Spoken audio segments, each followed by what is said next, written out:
Genève a choisi un homme qui a commis du cyberharcèlement comme nouveau responsable du numérique. J'ai demandé à l'État de m'expliquer son choix, mais il a refusé de répondre à la plupart de mes questions.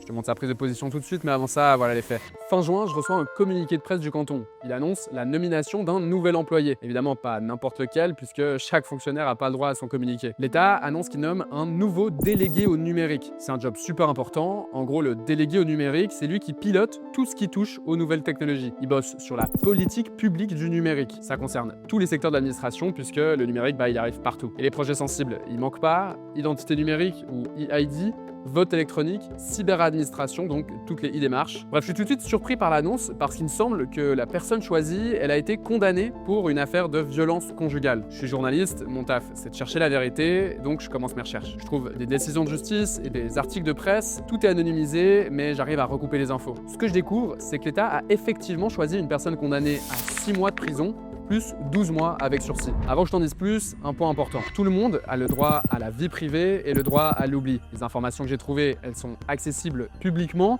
mais c'est pas pour ça que je me permets de les relayer. En tant que journaliste, je dois respecter des règles strictes, la déontologie et la loi. Je peux légitimement t'informer sur ce sujet parce que 3 conditions sont réunies. D'abord, il y a un intérêt public. La nomination du délégué au numérique, ça concerne tout le monde. Ça a des impacts concrets sur la population et ça touche à notre système démocratique. Ensuite, le délégué au numérique, c'est une figure publique. Si c'était un fonctionnaire aléatoire, je ne me permettrais pas d'en parler, mais là, c'est un haut cadre qui doit représenter le canton. Et puis finalement, il y a un lien entre les infractions commises et la fonction du délégué au numérique. Alors justement, on parle de quelles infractions? Je précise que je ne vais pas mentionner tous les détails de l'affaire pour respecter les conditions que je viens de te présenter. Les faits remontent à 2012 et 2013. Le futur délégué au numérique harcèle son ex-compagne avec des centaines de messages et des dizaines d'appels après leur rupture. Il lui adresse plusieurs menaces, dont celle d'utiliser son réseau pour lui nuire professionnellement. La justice vaudoise le condamne en 2016. L'affaire va jusqu'au tribunal fédéral. En 2018, la Cour suprême suisse, elle confirme la condamnation du futur délégué pour dommages à la propriété, injures, menaces qualifiées et contraintes. L'homme purge sa peine, il paye tout ce qu'il doit et il réussit le délai d'épreuve de 3 ans. Ça veut dire qu'il commet plus d'infractions. Aujourd'hui, sa condamnation, elle apparaît plus sur son extrait de casier judiciaire ordinaire. Comme tout le monde, il a évidemment le droit à une seconde chance et surtout le droit de se réinsérer professionnellement. C'est important d'être clair ici, moi je remets pas en question la démarche pro de l'individu.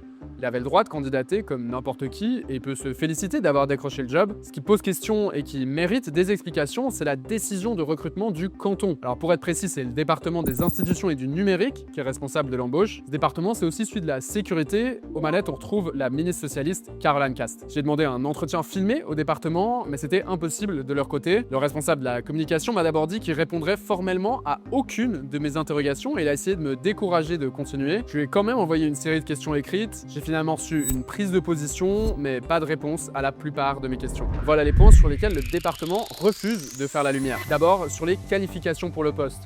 L'offre d'emploi mentionne 2 exigences, un master ou un cursus jugé équivalent et 3 à 5 ans dans le secteur public de haut niveau. À ma connaissance, le nouveau délégué au numérique, il remplit pas ces prérequis. Il n'a pas de master, peut-être un cursus jugé équivalent, mais pas non plus d'expérience dans le secteur public. Alors ça veut dire qu'il gagnera moins que le salaire prévu, selon les règles de l'administration, mais pourquoi l'avoir choisi quand même? Surtout, est-ce que les autres candidatures, elles cochaient les cases de l'offre?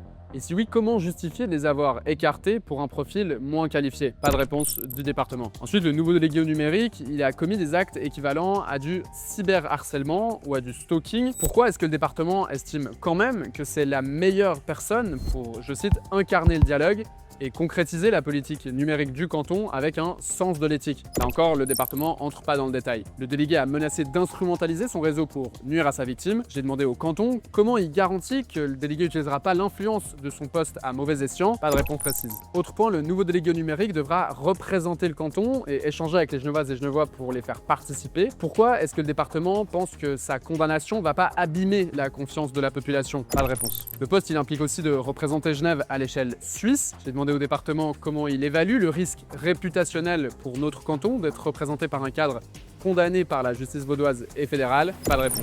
Et puis finalement, ce recrutement, c'est aussi un choix politique de Caroline Cast. Il s'engage avec le reste du gouvernement pour la lutte contre les violences domestiques et la protection des victimes. Pour le Conseil d'État, une attention particulière doit être accordée aux victimes d'abus ou de violences. Choisir un ancien auteur de violence comme visage du numérique genevois, ça envoie quoi comme message aux victimes? et notamment à la victime du délégué qui avait témoigné de son traumatisme en 2018. Pas de réponse de Caroline Cast. Bon, le département a quand même clarifié certains points. Il explique qu'il était tout à fait au courant de la condamnation puisque le candidat lui-même en a parlé. Il ajoute qu'il a examiné les éléments pertinents de manière réglo. Le département rappelle aussi que dans un état de droit, une personne condamnée qui a purgé sa peine, elle doit pouvoir se réinsérer et continuer son parcours pro. Je cite, ce principe participe pleinement des valeurs de notre système judiciaire. Encore une fois, c'est pas ce que j'interroge ici. Je demande pas si cet homme, il a le droit de se réinsérer.